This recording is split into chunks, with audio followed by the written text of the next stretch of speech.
The thing about watching your wife lie to your face is that after the first dozen times you start keeping score.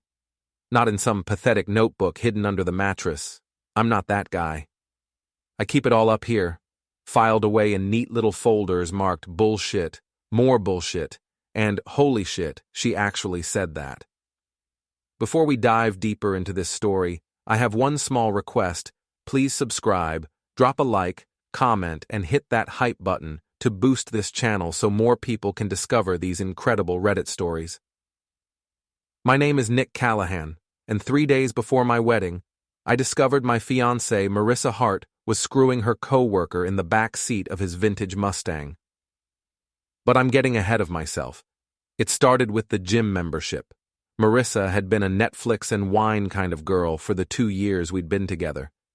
Suddenly, 3 weeks before our wedding, she's up at 5 a.m. doing squats and talking about core strength like she's training for the Olympics. "It's just pre-wedding jitters, babe," she said, adjusting her new sports bra in our bedroom mirror. "I want to look amazing in my dress." She already looked amazing. Marissa had that effortless blonde beauty that made waiters stumble over themselves and made me wonder what the hell she was doing with a guy who troubleshoots network security for a living. But apparently, amazing wasn't enough anymore. The second red flag was the phone. Marissa used to leave her iPhone lying around like a paperweight. Now it was surgically attached to her palm, screened down on every surface, buzzing with mysterious texts that made her smile in ways I hadn't seen in months. "Work stuff," she'd say, thumbs flying across the keyboard. "Greg's got this new campaign idea that's just... wow." Greg fucking Landry, 6'2" of muscle-bound PR exec who drove a 1967 Mustang and wore cologne that probably cost more than my monthly car payment. I'd met him exactly once, at Marissa's company Christmas party, where he'd gripped my hand like he was testing whether I'd break and called me Nico like we were old fraternity brothers. I should have known right then. But love makes you stupid, and I was Olympic-level stupid when it came to Marissa Hart. The rehearsal dinner was held at Chez Laurent, one of those Chicago restaurants where the portions are tiny and the prices make your credit card weep. Marissa's mother, Patricia Hart, had insisted on somewhere elegant for her only daughter's pre-wedding celebration. Mrs. Hart was the kind of woman who wore pearls to the grocery store and had opinions about everything from my choice of tie to my choice of career. "Nicholas, dear," she said, air kissing my cheek with the warmth of a funeral director, "I do hope you're ready for married life. Marriage requires such commitment." The way she said it made it sound like a prison sentence. I was nursing my second beer and watching Marissa laugh at something her maid of honor Tara was whispering when I decided to step outside for some air. The restaurant had a small patio area where the smokers gathered, and I figured 5 minutes of second-hand smoke was better than 5 more minutes of Mrs. Hart's passive-aggressive commentary on my prospects. That's when I heard them. Tara and Emily, Marissa's other bridesmaid, were huddled near the patio heaters, wine glasses in hand, voices low but not quite low enough. "I still can't believe she's going through with it," Tara was saying. She was a redhead with a laugh like a car alarm and a tendency to overshare after 2 drinks. Tonight, she was well past 2. "What do you mean?" Emily asked. Emily was the quiet one, brunette and bookish, the kind of person who remembered everyone's birthday and always had tissues in her purse. "Come on, Em. You've seen her with Greg. The way she lights up when he walks into a room? When's the last time you saw her look at Nick like that?" My beer suddenly tasted like ash. I pressed myself against the brick wall, invisible in the shadows, my heart hammering against my ribs. "That's just... Greg's exciting," Emily said carefully. "But Nick's stable, reliable. He's good for her." "Reliable," Tara snorted. "That's what you put on a resume, not what you want in bed. And trust me, from what Marissa's told me about their little encounters, Greg is definitely not reliable." They dissolved into giggles, the kind of conspiratorial laughter that made my skin crawl. I wanted to storm out there, demand to know what the hell they were talking about, but my feet felt welded to the concrete. She's making a mistake, Tara continued. Marrying Nick when she's clearly in love with someone else. It's not fair to any of them. Maybe she'll come to her senses, Emily said. There's still time. Or maybe she'll just keep both of them, Tara said with another laugh. Wouldn't be the first time. The patio door opened, and both women straightened up, their faces shifting into innocent smiles as another wedding guest stepped outside. I used the distraction to slip back inside, my mind reeling. Keep both of them. Wouldn't be the first time. I made it through the rest of the rehearsal dinner on autopilot, smiling and nodding at toasts, cutting into my overpriced salmon while my brain replayed Tara's words on an endless loop. Marissa sat beside me, radiant in a navy blue dress that hugged her curves, her hand resting on my thigh in a gesture that should have been comforting, but now felt like a lie. You okay, babe? She asked during a lull in the conversation. You seem quiet. Just nervous about tomorrow, I said, and it wasn't entirely untrue. I was nervous about marrying a woman who might be playing me for a fool. It's going to be perfect, she said, squeezing my hand. I can't wait to be your wife. The words should have made me happy. Instead, they made me feel sick. After dinner, we all migrated to a bar downtown for what Marissa's friends called the real celebration. It was one of those trendy places with exposed brick walls and craft cocktails that cost $18 and came with garnishes that looked like tiny works of art. I was standing at the bar, waiting for the bartender to finish making something called a lavender bee's knees for Mrs. Hart when my phone buzzed. A text from my best man, Sam Rodriguez. Dude, you see the news? Greg Landry just walked in. Thought you should know. I turned around, scanning the crowd, and there he was. Greg fucking Landry, in a perfectly tailored black shirt and jeans that probably cost more than my suit, making his way through the crowd like he owned the place. Women turned to look as he passed, and he flashed that $1 million smile that had probably launched 1,000 poor decisions. He made a beeline for Marissa, who was holding court near the windows with her bridesmaids. I watched as her face lit up, exactly the way Tara had described, and she threw her arms around him in a hug that lasted just a beat too long. Hey, stranger, I heard her say as I approached. I didn't think you were coming. Wouldn't miss it, Greg said, his eyes never leaving her face. Besides, I had something to give you. He pulled a small wrapped box from his jacket pocket, and Marissa's eyes went wide. Greg, you didn't have to. Open it, he said, his voice low and intimate, like they were the only two people in the room. I cleared my throat and they both turned to look at me. Marissa's cheeks were flushed, whether from the wine or something else I couldn't tell. Nick, Greg said, flashing that smile again. Congratulations, man. You're a lucky guy. Thanks, I said, accepting his handshake and trying not to wince at his grip. I didn't realize you were invited. Last-minute addition, Marissa said quickly. I ran into him at work yesterday and mentioned we'd be here. Liar. The word echoed in my head, but I kept my expression neutral. Well, don't let me interrupt, I said. I was just getting a drink. I retreated to the bar, but I kept watching. Marissa opened the box to reveal a delicate silver bracelet, and Greg fastened it around her wrist with the kind of practiced intimacy that made my stomach clench. Their fingers lingered together for just a moment too long, and when she looked up at him, her expression was soft and vulnerable in a way I hadn't seen in months. I ordered a whiskey, then another. The evening wore on, and I found myself playing the role of the happy groom-to-be while my world quietly fell apart.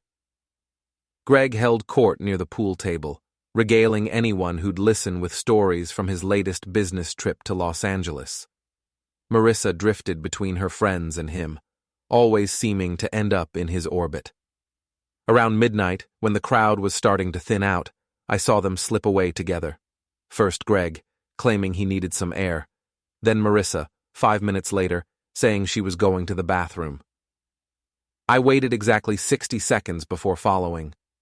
The alley behind the bar was dimly lit, filled with dumpsters and the kind of shadows that seemed designed for clandestine meetings. I pressed myself against the brick wall and peered around the corner. There they were. Marissa was pressed against the side of Greg's Mustang, his hands tangled in her hair, their mouths locked together with the kind of desperate hunger that made my chest feel like it was caving in. Her leg was wrapped around his hip, and she was making soft sounds that I'd heard before, in our bedroom, when she thought she was in love with me. I pulled out my phone and started recording.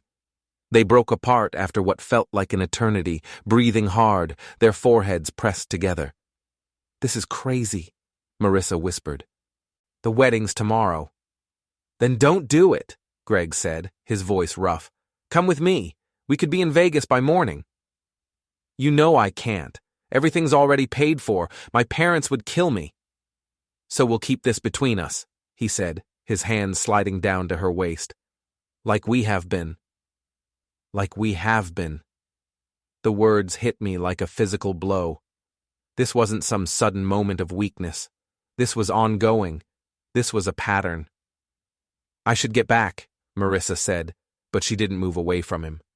"One more minute," Greg said, and kissed her again. I'd seen enough. I slipped back inside, my hands shaking as I saved the video to my phone.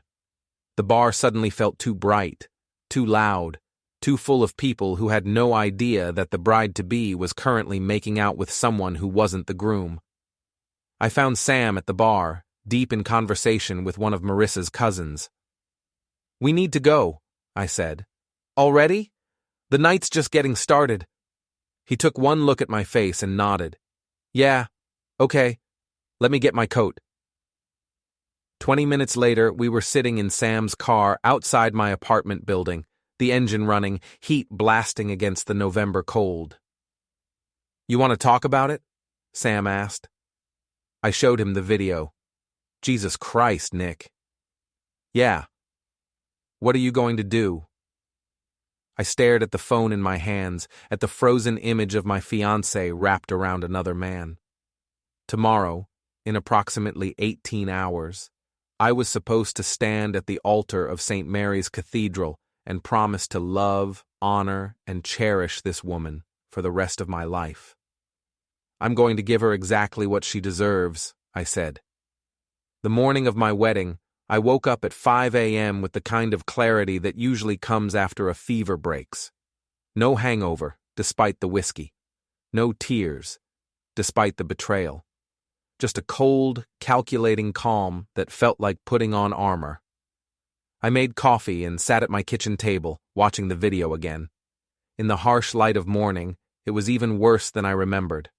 The way Marissa melted into Greg's arms, the familiarity of their movements, the casual way he'd suggested Vegas like they'd discussed it before, like we have been. I'd spent most of the night replaying every moment of the past few weeks, seeing them all through this new lens. The mysterious phone calls, the sudden interest in fitness, the way she'd started working late more often, always with Greg's team on some urgent project. How long had this been going on? Months? Since the beginning? My phone buzzed. A text from Marissa. "Good morning, husband-to-be. Can't wait to marry you today. Love you so much." I stared at the message for a long time, then typed back, "Love you too. See you at the altar." It wasn't technically a lie. I did love her, or at least I loved the version of her I thought I knew. The woman who brought me soup when I was sick, who laughed at my terrible jokes, who used to trace patterns on my chest while we talked about our future together. But that woman was apparently a fiction. I showered, shaved, and put on my tuxedo with the mechanical precision of someone getting ready for battle. Because that's what this was now, a battle. And I intended to win. The wedding was scheduled for 2 p.m. at St. Mary's Cathedral, one of those imposing stone churches that made you feel small and penitent just walking through the doors. Marissa had fallen in love with it the moment she saw it, claiming it was romantic and timeless. I'd thought it was cold and impersonal, but I'd gone along with it because that's what you do when you're in love. Or when you think you are. I arrived at the church at noon, 3 hours before the ceremony. The place was already buzzing with activity, florists arranging massive displays of white roses and baby's breath, photographers testing their equipment, the wedding coordinator running around with a clipboard, and the frazzled expression of someone trying to orchestrate perfection. "Nick!" Father McKenna approached with a warm smile. He was a younger priest, probably in his 40s, with kind eyes and the sort of gentle demeanor that made you want to confess things you hadn't even done yet. "How are you feeling? Ready for the big day?" "As ready as I'll ever be, Father," I said. "Actually, I was hoping I could speak with you privately for a moment." "Of course. Let's step into the vestry." The vestry was a small room behind the altar, filled with religious artifacts and the faint smell of incense. Father McKenna closed the door and turned to me with a concerned expression. "What's on your mind, son?" I pulled out my phone and showed him a carefully edited version of the video. Just enough to make the situation clear, but not so explicit as to traumatize a man of God. "I discovered this last night," I said. "I thought you should know before we proceed." Father McKenna's face went through several expressions: confusion, understanding, and finally, deep sadness. "Oh, Nicholas, I'm so sorry." "I'm not looking for sympathy, Father. I'm looking for justice." "What do you mean?" "I mean, I want her to face the consequences of her choices, in front of everyone who matters to her." Father McKenna was quiet for a long moment. "Nicholas, I understand you're hurt. Betrayal is one of the deepest wounds we can experience. But revenge is not the path of—" "I'm not talking about revenge," I said. "I'm talking about truth. She's about to stand in front of God and 200 guests and make vows she has no intention of keeping. Isn't there something in your job description about preventing that?" He studied my face carefully. "What exactly are you asking me to do?" "Nothing," I said. "Just be prepared. When the time comes for objections, there might be some." The next 2 hours passed in a blur of last-minute preparations and forced small talk with relatives I saw once a year. My groomsmen, Sam, and 2 college friends who'd flown in for the occasion kept shooting me concerned looks, but I deflected their questions with jokes and reassurances. "Just pre-wedding jitters," I told them. "Everyone gets them." At 1:45, we took our positions at the altar. The church was packed, every pew filled with friends and family dressed in their wedding finest. Marissa's side was a sea of designer dresses and expensive jewelry. Her parents had money and weren't shy about showing it. My side was more modest, but no less loving, filled with the teachers, nurses, and civil servants who'd raised me after my parents died in a car accident when I was 22. The organ began to play, and the processional started. First, the bridesmaids, Tara in emerald green, Emily in the same shade, both of them beaming like they weren't complicit in the bride's deception. Then the maid of honor, Marissa's sister Jennifer, who'd flown in from Seattle and had no idea what was about to unfold. And then Marissa appeared at the back of the church, and despite everything, my breath caught. She was stunning. The dress was a classic A-line with delicate lace sleeves and a train that seemed to go on forever. Her hair was swept up in an elegant chignon, with small white flowers woven throughout. She looked like a princess from a fairy tale, radiant and perfect and absolutely breathtaking. She also looked like a liar. Her father, a stern-faced banker who'd never quite warmed to me, walked her down the aisle with obvious pride. Marissa's eyes found mine across the crowded church, and she smiled. That same brilliant smile that had made me fall in love with her 2 years ago. I smiled back.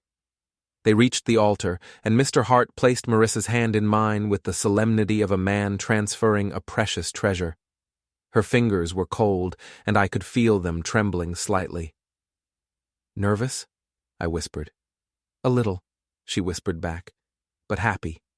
So happy. Father McKenna began the ceremony with the traditional words about the sanctity of marriage, the importance of commitment, the sacred bond between husband and wife. I listened with half an ear, my attention focused on the phone in my jacket pocket and the plan I'd spent all morning perfecting.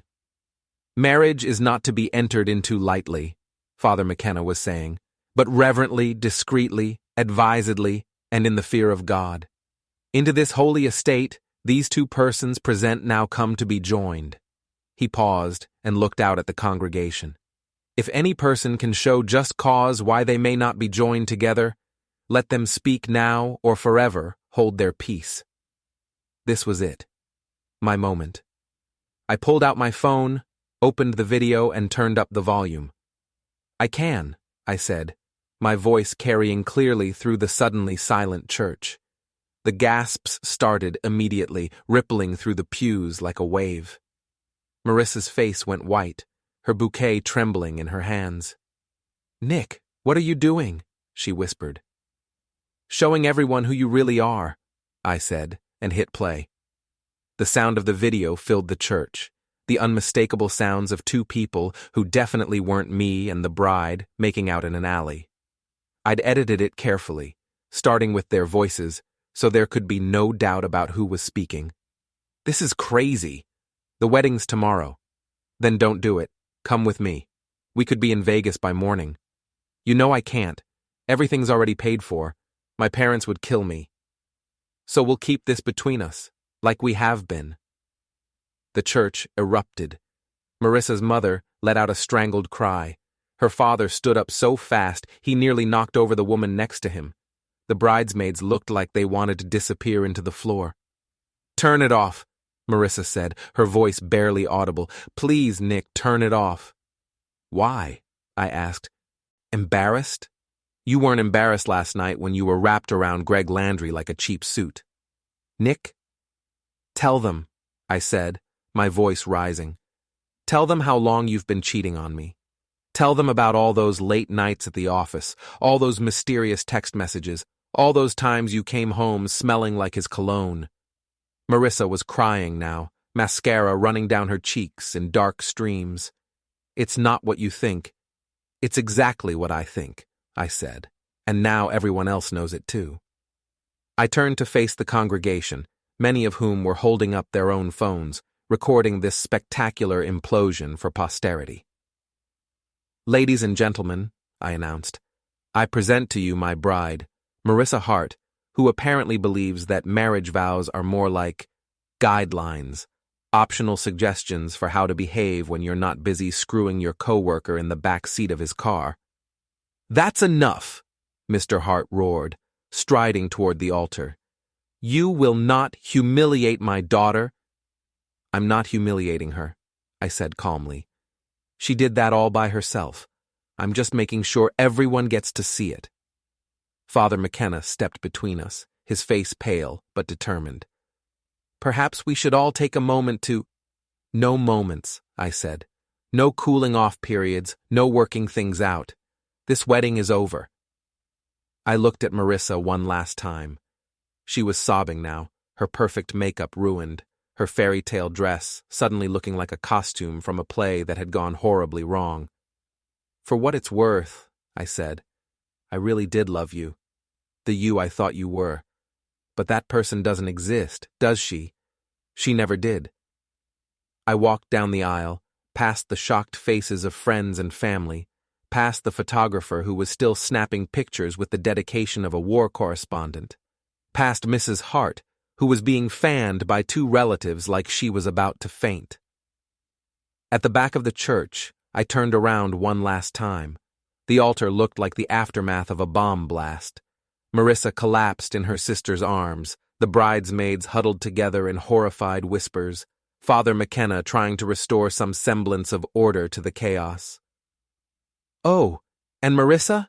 I called out, my voice echoing through the cathedral. "Greg's waiting for you in the parking lot. Apparently Vegas is still an option."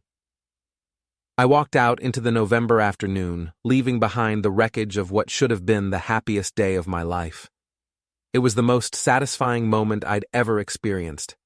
The thing about publicly humiliating your cheating fiancé at the altar is that it makes you temporarily famous in all the wrong ways. By Monday morning, the video of our wedding implosion was trending on 3 different social media platforms under the hashtag #altartrap. I'd spent the weekend in my apartment, ignoring the constant buzz of my phone and the parade of reporters who'd somehow gotten my address. Sam had stationed himself on my couch like a bodyguard, fielding calls and making sure I ate something besides whiskey and regret.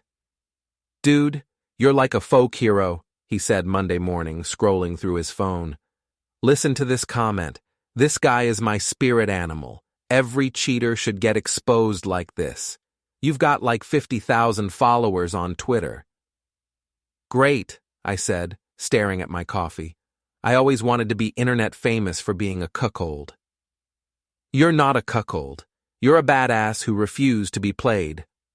My laptop chimed with a new email, then another, then a flood of them, all with subject lines like interview request and media opportunity and your story could help others.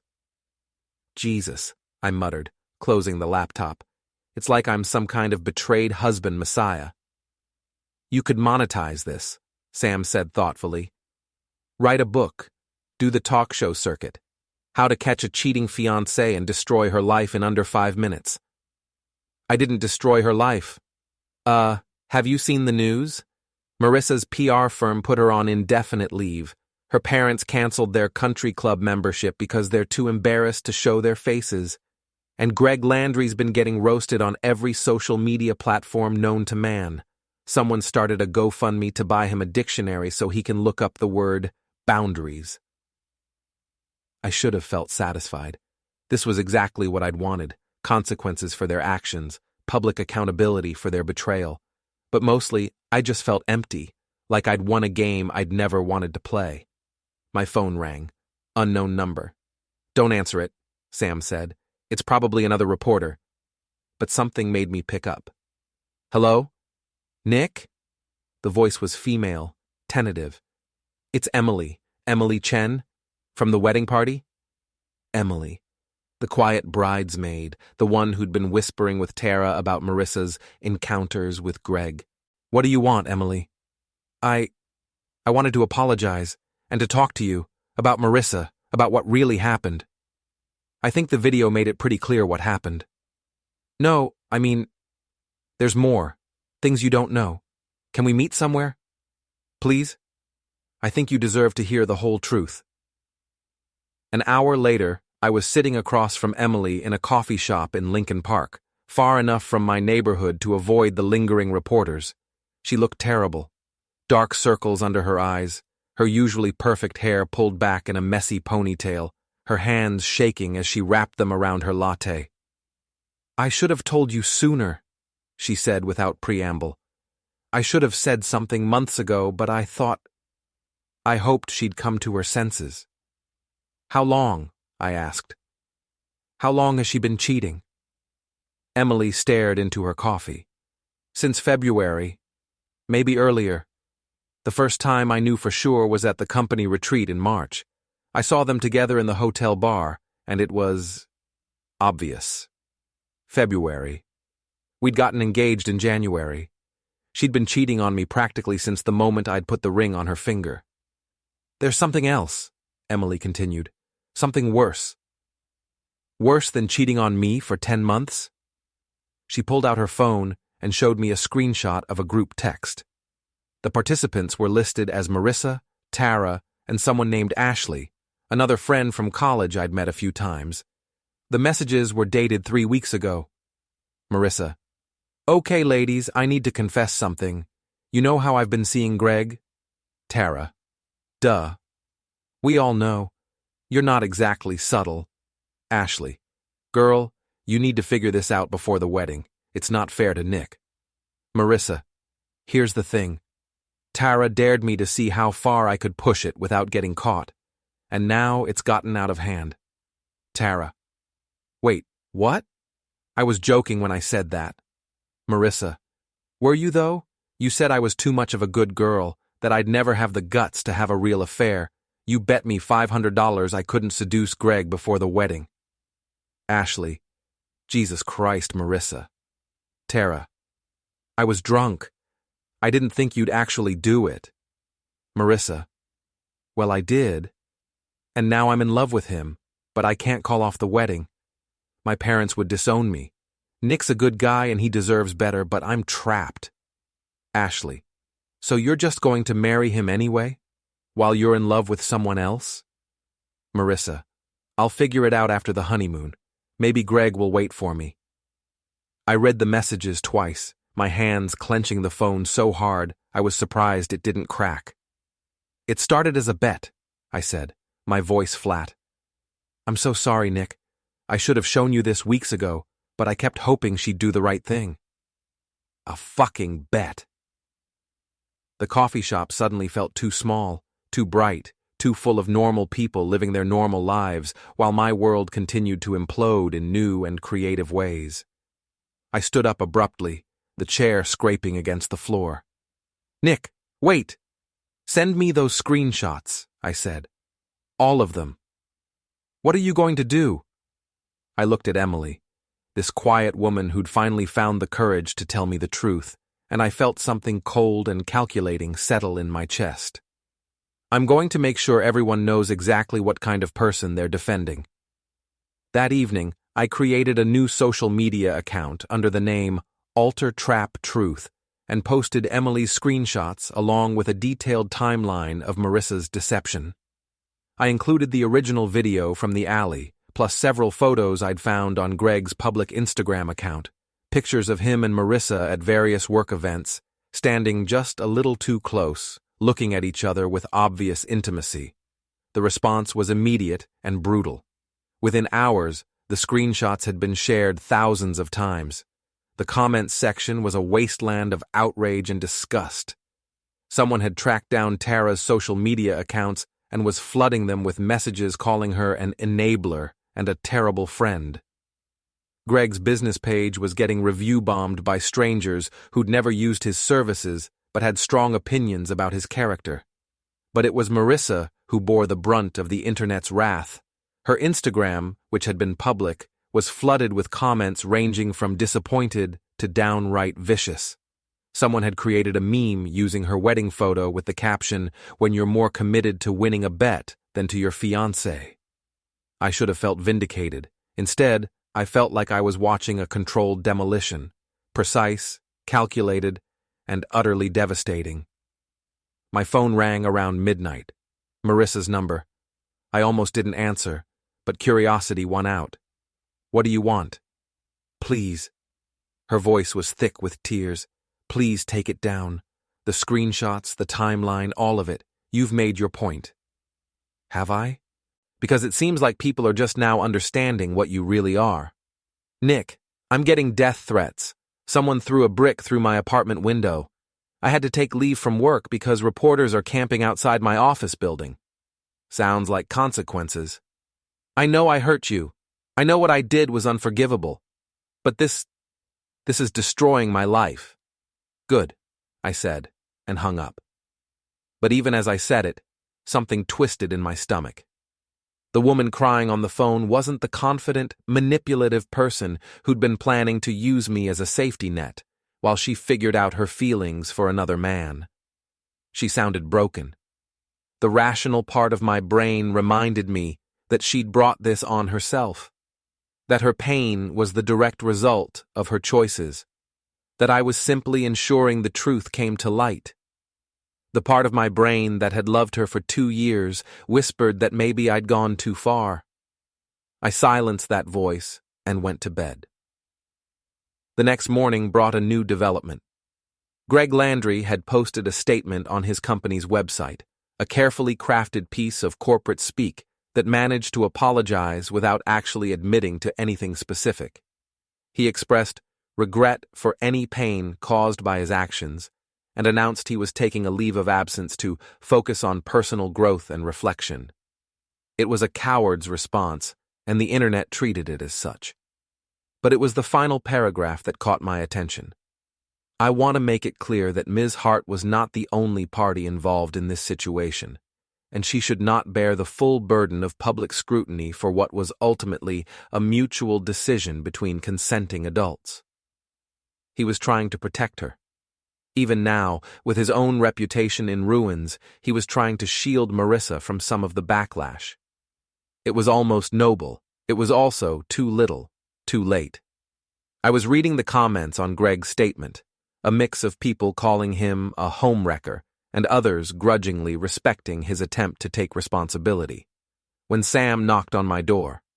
"We need to talk," he said, pushing past me into the apartment. "Good morning to you too." "Nick, this has to stop." "What has to stop?" "This." He gestured at my laptop, which was open to the Dark Altar Trap hashtag feed. "This crusade you're on. You've made your point. Everyone knows what happened, but now you're just piling on. I'm making sure the truth stays visible. You're cyberbullying your ex-fiancée." The words hit me like a slap. She cheated on me for 10 months. She was going to marry me while she was in love with someone else. She turned our relationship into a fucking bet with her friends. I know, and she's paying for it. Her career is over. Her reputation is destroyed. Her own friends are turning on her. When does it end? When I decide it ends. Sam studied my face for a long moment. You're becoming someone I don't recognize. Maybe that's not a bad thing. Maybe the old Nick was too trusting, too naive, too willing to let people walk all over him. The old Nick was a good person. The old Nick was a sucker. Sam sighed and headed for the door. When you're ready to be human again, call me. After he left, I sat in my apartment, surrounded by the detritus of my destroyed relationship. Wedding gifts that would never be used. A tuxedo that would forever remind me of the worst day of my life. A framed photo of Marissa and me from our first vacation together. Both of us grinning at the camera like we had the whole world figured out. I picked up the photo and studied Marissa's face, trying to see the deception I'd missed. But all I could see was the woman I'd fallen in love with. Bright, beautiful, full of life and possibility. Had that woman ever existed? Or had she always been a performance, a carefully constructed facade designed to hide someone who was capable of turning love into a game? My laptop chimed with a new notification. Someone had posted a video response to the Dark Altar Trap story. A young woman talking about her own experience with infidelity, thanking me for showing that cheaters can't just get away with destroying people's lives. Then, another notification. And another. Dozens of people sharing their own stories of betrayal, finding solidarity in my public humiliation of Marissa. I was becoming a symbol, a rallying cry for everyone who'd ever been lied to, cheated on, or taken for granted. It should have felt empowering. Instead, it felt like drowning. 3 weeks after the wedding that wasn't, I discovered that revenge is a lot like heroin. The first hit feels amazing, but you need bigger and bigger doses to get the same high, and eventually, you're not even sure why you started in the first place. The Altar Trap story had taken on a life of its own. There were think pieces in major publications about public shaming in the digital age, and the weaponization of social media in romantic disputes. A daytime talk show had reached out about having me on to discuss betrayal and justice in modern relationships. Someone in Hollywood had apparently optioned the story for a movie, though I hadn't seen a dime from that yet. And through it all, Marissa Hart continued to be the internet's favorite villain. I should have been satisfied. I should have felt vindicated. Instead, I felt like I was trapped in a machine of my own making, one that kept grinding forward whether I wanted it to or not. The latest development had come courtesy of an investigative blogger named Derek Walsh, who'd apparently decided that my story was worth digging deeper into. He'd tracked down several of Greg's ex-girlfriends and discovered a pattern of behavior. Greg had a history of pursuing women who were in relationships, then discarding them once the thrill of the chase wore off. Greg Landry isn't just a homewrecker, Walsh had written in his latest post. He's a serial predator who gets off on destroying other people's relationships, and Marissa Hart isn't his first victim, she's his latest conquest. The post had gone viral, adding another layer to the narrative. Now Marissa wasn't just a cheating fiancée, she was a victim of manipulation, a naive woman who'd been seduced by a practiced predator. The internet, predictably, was divided. Half the comments were calling for Greg's head on a platter. The other half were pointing out that Marissa was a grown woman who'd made her own choices and shouldn't be absolved of responsibility just because Greg was also a scumbag. I found myself oddly conflicted about this new development. On one hand, it felt good to see Greg getting his share of the blame. On the other hand, the narrative was shifting in a way that made Marissa look more sympathetic, and I wasn't sure how I felt about that. My phone rang, interrupting my brooding. Unknown number again. Nick Callahan? Yeah. This is Detective Maria Santos with the Chicago Police Department. I'd like to speak with you about some recent incidents involving Marissa Hart and Greg Landry. My blood went cold. What kind of incidents? I'd prefer to discuss this in person. Can you come down to the station this afternoon? 2 hours later, I was sitting in a sterile interview room across from Detective Santos, a sharp-eyed woman in her 40s who looked like she'd seen every variation of human stupidity and wasn't impressed by any of it. Mr. Callahan, are you familiar with the term cyberstalking? I assume it involves stalking people online. It involves using electronic communications to harass, intimidate, or threaten another person. It's a felony in Illinois, punishable by up to 3 years in prison. I kept my expression neutral, but my palms were starting to sweat. Okay. Ms. Hart has filed a complaint alleging that you've been orchestrating a campaign of online harassment against her. She claims you've encouraged your followers to target her social media accounts, her workplace, and her personal life. I've never told anyone to harass her. But you did create the Alter Trap Truth account. You did post private messages without the consent of the people involved. You did provide detailed information about Ms. Hart's personal life and relationships. I posted the truth. Everything I shared was factual. Detective Santos leaned back in her chair. Mr. Callahan, I've seen the messages Ms. Hart has been receiving. Death threats, rape threats, people posting her home address and encouraging others to pay her a visit. Someone threw a brick through her window with a note that said, "Cheating whore." Are you telling me you think that's an appropriate response to infidelity? I'm not responsible for what other people do. Aren't you? You lit the match, Mr. Callahan. You pointed the mob in her direction. You can't claim innocence when they do exactly what mobs do. I stared at the table, trying to process what she was telling me. I'd known there was backlash against Marissa, but death threats, people showing up at her apartment. I never wanted anyone to hurt her, I said quietly. But you did want to hurt her, and you used the internet to do it. The question is whether you broke any laws in the process. Detective Santos pulled out a folder and opened it. Let's talk about Greg Landry. His car was vandalized last week. Tires slashed, windows broken, the words "homewrecker" spray painted on the hood. You wouldn't know anything about that, would you? No. Where were you last Tuesday night between 10 p.m. and 2 a.m.? At home? Asleep? Anyone who can verify that? I thought about it.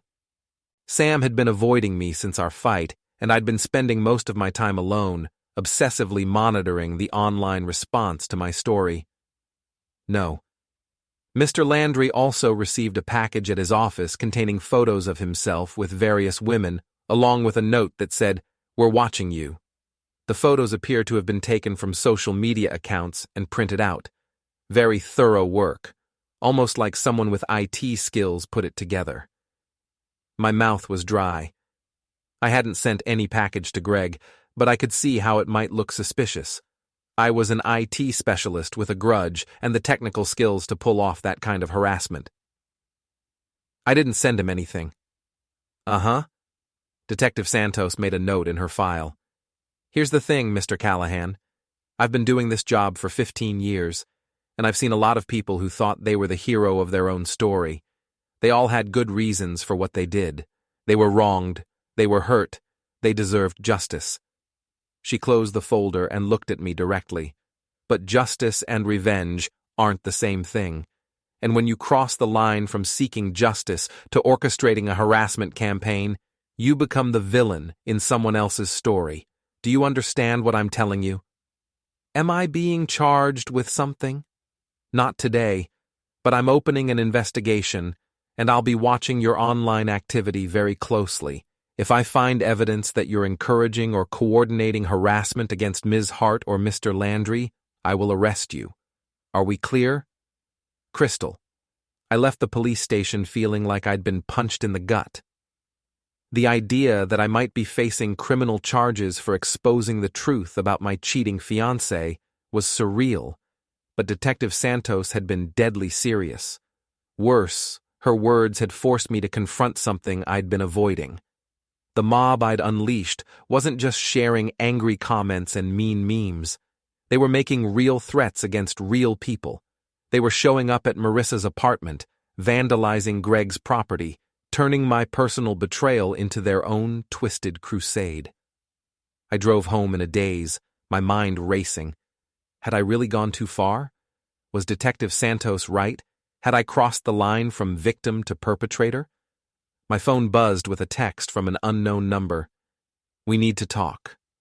Meet me at Millennium Park by the Bean, 7 p.m. Come alone. G. Greg. Greg Landry wanted to meet. Every rational part of my brain told me this was a bad idea. I was already under police investigation, and meeting with one of the alleged victims of my harassment campaign could only make things worse. But I was curious. What could Greg possibly want to say to me? At 7 p.m., I found myself standing near Cloud Gate, the giant reflective sculpture that tourists called the Bean. The park was busy with evening joggers and people walking their dogs, normal folks living their normal lives. Greg appeared right on time, looking nothing like the confident predator from Derek Walsh's blog post. He was wearing a rumpled jacket and jeans, his usually perfect hair disheveled, dark circles under his eyes. He looked like a man who hadn't been sleeping well. Thanks for coming, he said. What do you want, Greg? I want this to stop. This? The harassment, the threats, the constant online attacks. I know you started it, and I know you can end it. I almost laughed. You think I control the internet? You think I can just tell thousands of strangers to leave you alone and they'll listen? You started the Alter Trap hashtag, you posted the screenshots, you turned us into public enemies, you have influence over your followers. My followers? Jesus, Greg, you make it sound like I'm running a cult. Aren't you? He stepped closer, and I could see the desperation in his eyes. You've got thousands of people hanging on your every word, ready to attack anyone you point them toward. That's power, Nick. And you're using it to destroy people's lives. I'm using it to tell the truth. Whose truth? Your version of events? Your interpretation of what happened? Are you saying you didn't cheat with my fiancé? Greg was quiet for a long moment. No, I'm not saying that. What I'm saying is that the situation was more complicated than your viral video made it seem. Complicated how? Marissa was unhappy, Nick. She had been for months. She felt trapped in a relationship that wasn't working, but she didn't know how to get out without hurting you. So she decided to cheat instead? That was her solution? She made a mistake. We both did. But we're human beings, not cartoon villains. We don't deserve to have our lives destroyed because we made bad choices. I stared at him. This man who'd been sleeping with my fiancée, who was now asking me for mercy. You know what's funny, Greg? If you'd just stayed away from her, none of this would have happened. But you couldn't resist, could you? You saw a woman in a relationship and you had to have her. It wasn't like that. What was it like? Greg ran a hand through his hair. It was, I don't know, chemistry, connection, something I hadn't felt in years. And I think she felt it too. So you decided to act on it. while she was engaged to someone else. Yes, and I'm sorry for that. I'm sorry for hurting you, and I'm sorry for the position I put Marissa in. But I'm not sorry for caring about her. The admission hit me like a physical blow. Even now, with his life in ruins, Greg was defending his feelings for Marissa. He wasn't just some predatory player. He was a man who'd fallen for an unavailable woman and made terrible choices as a result. It would have been easier if he'd been a monster. "What do you want me to do?" I asked. "Post something. Tell your followers that enough is enough, that you've moved on and they should too. Use your influence to dial down the temperature instead of cranking it up. And in return? In return, maybe we can all get on with our lives. Maybe Marissa can go back to work without being harassed. Maybe I can leave my apartment without worrying about someone following me home. Maybe you can stop being the guy who destroyed his ex-fiancée and start being the guy who took the high road." I looked at Greg. Really looked at him. He was right about one thing. He didn't look like a cartoon villain. He looked like a man who'd made a mistake and was paying a price far out of proportion to his crime. "I'll think about it," I said. "That's all I can ask." As I walked back to my car, I found myself thinking about Detective Santos's words. Justice and revenge aren't the same thing. Maybe it was time to figure out which one I was really after. The call came at 2:17 a.m. on a Thursday, jarring me awake from the first decent sleep I'd had in weeks. I fumbled for my phone, expecting another reporter or maybe Detective Santos with an update on her investigation. Instead, I heard Tara's voice, slurred with alcohol and thick with panic. Nick, you need to come. Something's wrong with Marissa." I sat up, instantly alert. "What do you mean something's wrong?" She took pills. A lot of pills. Emily found her in her apartment and called 911, but she's asking for you. She keeps saying your name." The words hit me like ice water. She's alive. They pumped her stomach at Northwestern Memorial, but Nick, I think she really tried to, kill herself." The words hung in the air between us, unspoken but understood. "Why are you calling me?" I asked, though I already knew the answer. "Because this is your fault," Tara said, her voice breaking. "All of it. The harassment, the threats, the way everyone turned on her. She lost her job yesterday. Did you know that? They fired her because of the bad publicity. She can't leave her apartment without people recognizing her and calling her names. She's getting death threats every day from your psycho followers." I closed my eyes, feeling sick. "Tara. She's been destroyed, Nick. Completely destroyed. And for what? Because she made a mistake? Because she fell in love with the wrong person? She cheated on me for 10 months. So you decided to ruin her life? To turn her into some kind of internet villain that people can hate and threaten and abuse? You think that's justice?" I didn't have an answer for that. "She's in room 418, Tara said. "Northwestern Memorial. If you have any humanity left, you'll come." The line went dead. I sat in my dark apartment, staring at my phone, trying to process what I'd just heard. Marissa had tried to kill herself. The woman I'd loved for 2 years, the woman I'd planned to spend my life with, had been so devastated by the consequences of my revenge that she'd seen death as her only escape. I thought about Detective Santos's warning about crossing the line from victim to perpetrator. I thought about Greg's desperate plea in the park. I thought about Sam's words, "You're becoming someone I don't recognize." And I thought about the machine I'd built, the hashtags and viral posts, an army of strangers who'd taken my pain and turned it into their own twisted form of entertainment. I got dressed and drove to the hospital. Northwestern Memorial at 3 a.m. was a fluorescent-lit purgatory of worried families and exhausted medical staff. I found room 418 and hesitated outside the door, my hand on the handle. What was I supposed to say to her? Sorry I turned you into the most hated woman on the internet? Sorry my followers drove you to attempt suicide? Sorry I loved you so much that I wanted to destroy you when you broke my heart? I pushed open the door. Marissa was lying in the hospital bed, looking smaller and more fragile than I'd ever seen her. Her face was pale, her hair lank and unwashed, her arms connected to various monitors and IVs.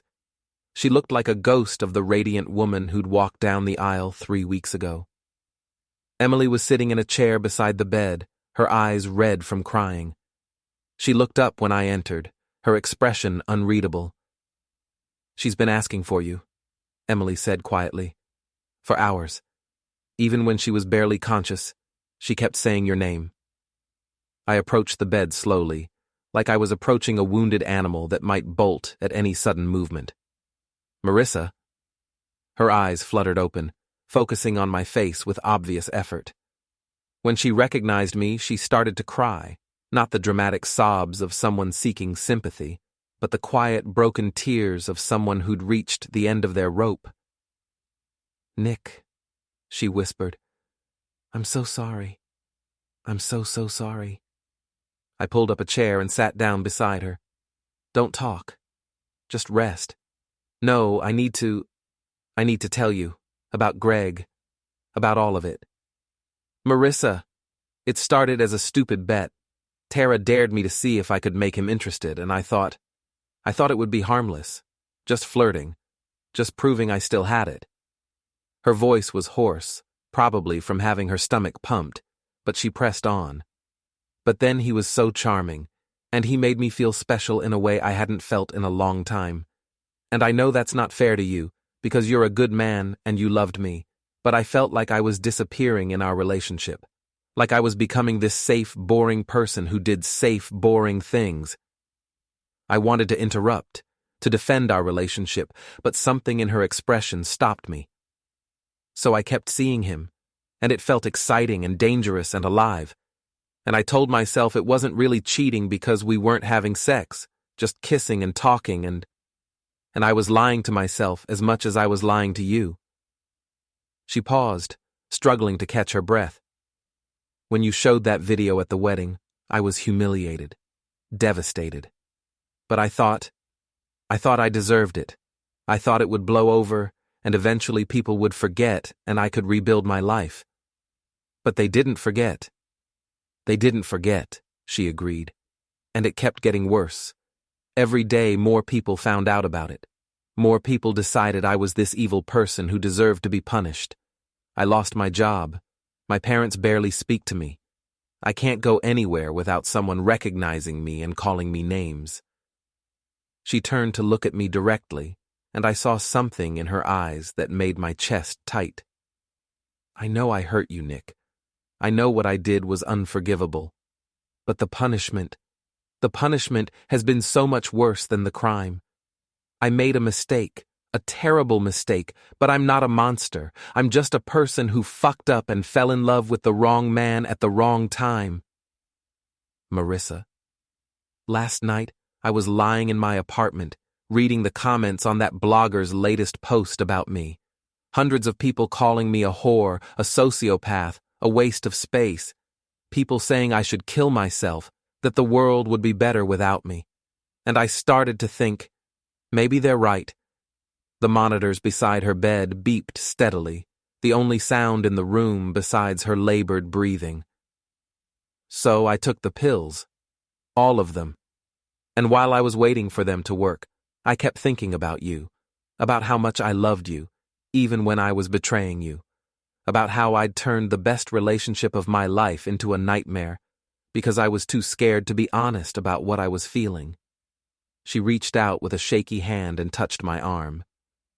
"I don't expect you to forgive me. I don't expect you to call off your followers or make this stop. I just wanted you to know that I'm sorry, and that despite everything, despite all the ways I hurt you, you were the best thing that ever happened to me." I stared at her, this broken woman in a hospital bed, and felt something shift inside me. The anger that had sustained me for weeks, the righteous fury that had fueled my campaign of revenge, suddenly felt hollow and pointless. She was right. The punishment had far exceeded the crime. She'd made a terrible mistake, but she didn't deserve to be driven to suicide by an army of internet strangers who'd never met her and knew nothing about her beyond the worst moment of her life. "Emily," I said without taking my eyes off Marissa, "can you give us a minute?" Emily hesitated, then gathered her things and left the room. When we were alone, I leaned forward and took Marissa's hand. "I'm going to fix this," I said. "You can't. It's too big now. It has a life of its own. Then I'll kill it." I spent the next 6 hours crafting the most important social media post of my life. I wrote and rewrote it dozens of times, trying to find the right balance between taking responsibility for what I'd unleashed and explaining why it needed to stop. At 9 a.m., I posted it simultaneously across all my social media accounts. 3 weeks ago, I exposed my fiancée's infidelity at our wedding. I was hurt, angry, and humiliated, and I wanted the world to know what she had done to me. What I didn't anticipate was the monster I was unleashing. What started as my attempt to seek justice has become a harassment campaign that has driven a human being to attempt suicide. Marissa Hart made a mistake. A big one. She betrayed my trust and broke my heart. But she doesn't deserve death threats. She doesn't deserve to lose her job or be afraid to leave her apartment. She doesn't deserve to be driven to such despair that she sees death as her only escape. I've spent the last 3 weeks being angry, and that anger has consumed me. It's turned me into someone I don't recognize, someone who could watch another person's life be destroyed and feel satisfied by it. But I'm not satisfied. I'm horrified. Marissa is a human being who made a human mistake. She's not a monster, and she's not your enemy. She's someone's daughter, someone's friend, someone who deserves the chance to learn from her mistakes and rebuild her life. I'm asking, no, I'm begging, everyone who has followed this story to let it end here.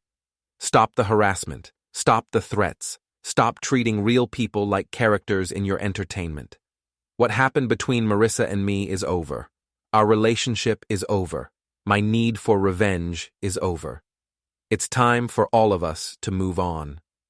Alter trap ends. The response was immediate and polarizing.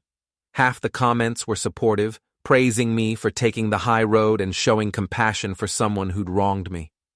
The other half were furious, accusing me of being weak, of letting Marissa manipulate me with her suicide attempt, of betraying the people who'd supported me. But slowly, gradually, the tide began to turn. Other influencers picked up the alter trap ends hashtag and amplified my message.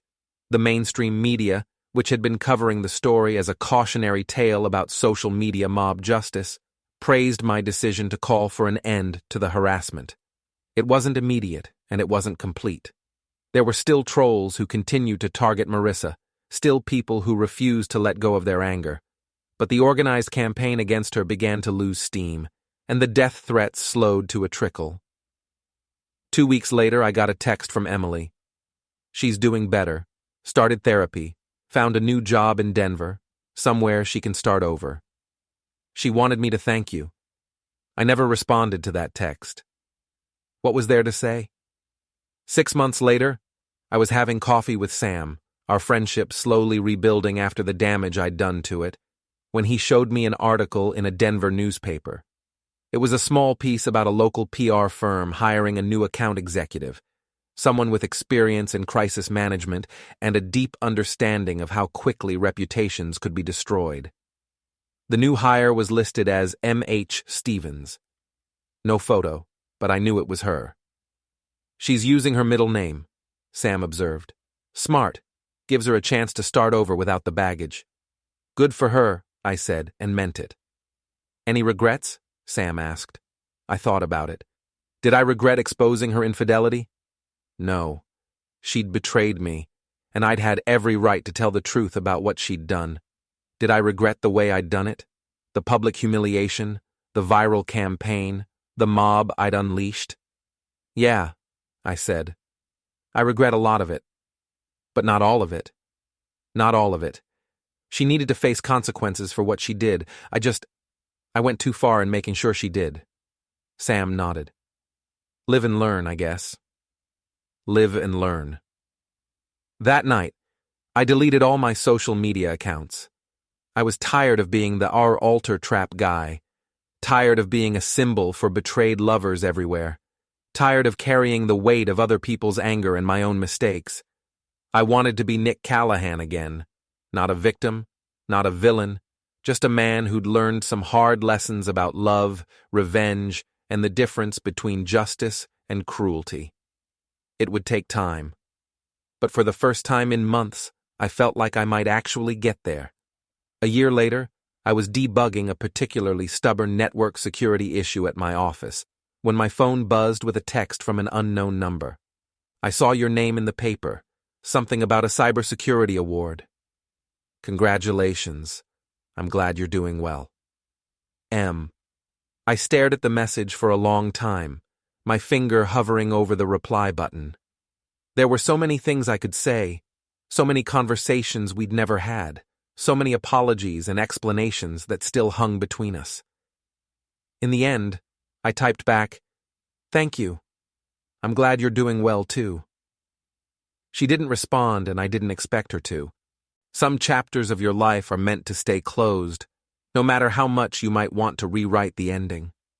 But sometimes, knowing that the other person survived, that they found a way to rebuild and move forward despite everything that happened, is enough.